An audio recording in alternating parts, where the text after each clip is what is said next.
Tukiwa bado tuko ndani ya uwanja wa ndege wa kimataifa wa Julius Nyerere, tukishuhudia namna ambavyo klabu ya Simba inaanza safari yake mapema asubuhi ya leo kuelekea pale Afrika Kusini, ambapo wana mchezo wa nusu finali dhidi ya Stellenbosch siku ya Jumapili tarehe 27. Mchezo wa mkondo wa kwanza walipata ushindi wa bao 1-0. Itakuwaje kwenye mchezo wa marudiano, Simba wakiwa na imani kubwa ya kwenda kucheza hatua ya finali kwenye michuano hiyo ya kombe la shirikisho? Niko hapa na dada wa Tuko Live, wanaitwa Baby Mary. Kabla sijakwenda kuzungumza naye, mimi mwenyewe naitwa Latifa Hanafi.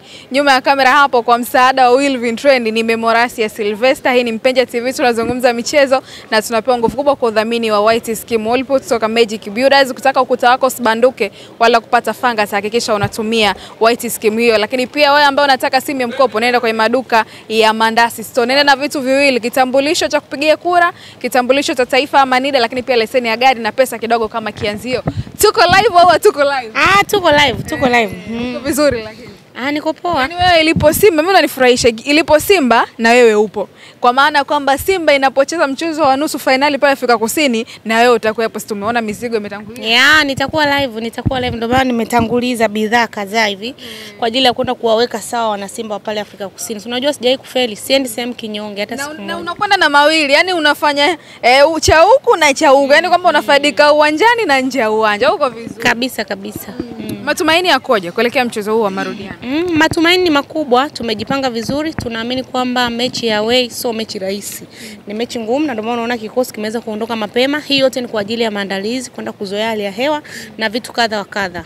Tuna imani kubwa, tumepata goli moja nyumbani. Nafikiri ni muhimu sana kulilinda na kulishikilia.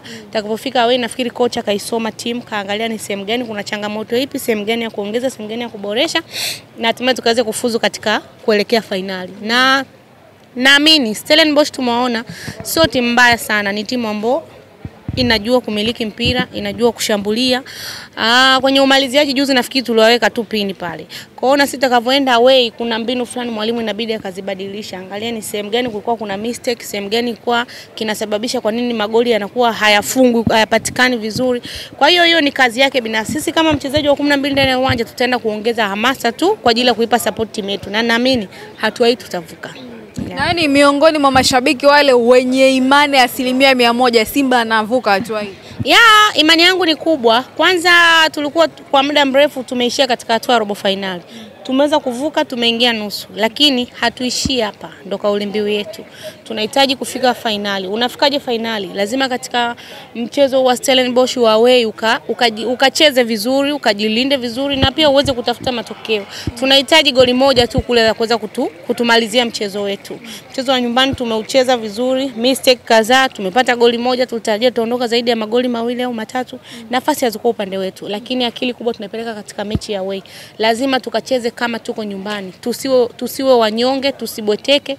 Kila mchezaji ni muda wao sasa kwenda kupambana na kuangalia ni namna gani tunafanya. Nyumbani tumefanya mistake, tumepata goli moja, lakini huko away tunahitaji kuruhusu goli na tunahitaji kuongeza goli. Hicho ndio kinachotupa matumaini sisi wana Simba na kuzidi kuwaamini wachezaji wetu pamoja na benchi la ufundi kwamba hakuna kitu kitaharibika katika mchezo wetu wa away dhidi ya Stellenbosch. Unaungana na mashabiki ambao wanamkandia sana inshallah huwa kutokana na nafasi aliyoikosa kwenye mchezo wa awali?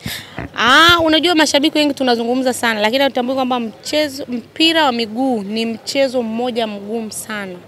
Juzi tumeona sio sisi tu, wamecheza Berkane, wamecheza na Constantine.